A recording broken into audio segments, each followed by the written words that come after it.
Hasil survei perbankan yang dilakukan oleh Bank Indonesia menunjukkan terkait dengan penyaluran kredit baru pada triwulan 4 2023 terindikasi meningkat.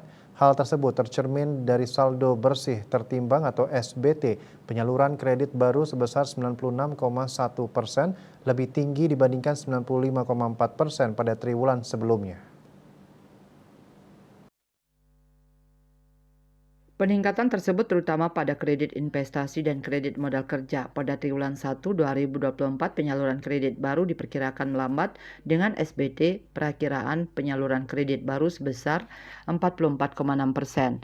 Dalam informasinya, Bank Sentral menyebutkan standar penyaluran kredit pada triwulan 4 2023 sedikit lebih ketat dibandingkan periode sebelumnya.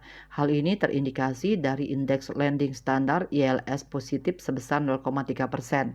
Kebijakan penyaluran kredit diperkirakan lebih ketat antara lain pada aspek agunan, plafon kredit, dan persyaratan administrasi.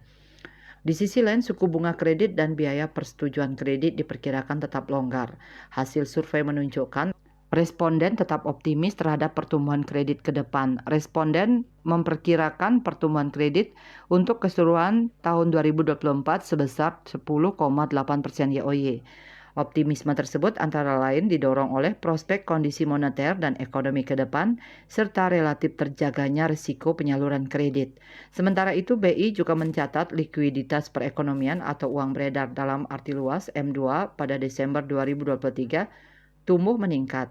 Posisi M2 pada Desember 2023 tercatat sebesar 8.824,7 triliun rupiah atau tumbuh 3,5%.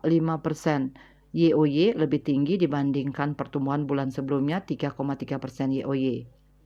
Perkembangan tersebut didorong oleh pertumbuhan uang beredar sempit M1 sebesar 2,1% YoY dan uang kuasi sebesar 5,2% YoY. Perkembangan M2 pada Desember 2023 terutama dipengaruhi oleh perkembangan penyaluran kredit dan tagihan bersih kepada pemerintah pusat. Penyaluran kredit pada Desember 2023 tumbuh sebesar 10,3% YoY, meningkat dibandingkan bulan sebelumnya sebesar 9,7% YoY. Sementara itu, tagihan bersih kepada pemerintah pusat terkontraksi sebesar 6,5% YoY setelah terkontraksi sebesar 15,0% YoY pada November 2023.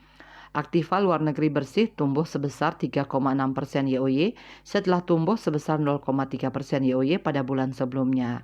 Swardika Bisnis Bali melaporkan.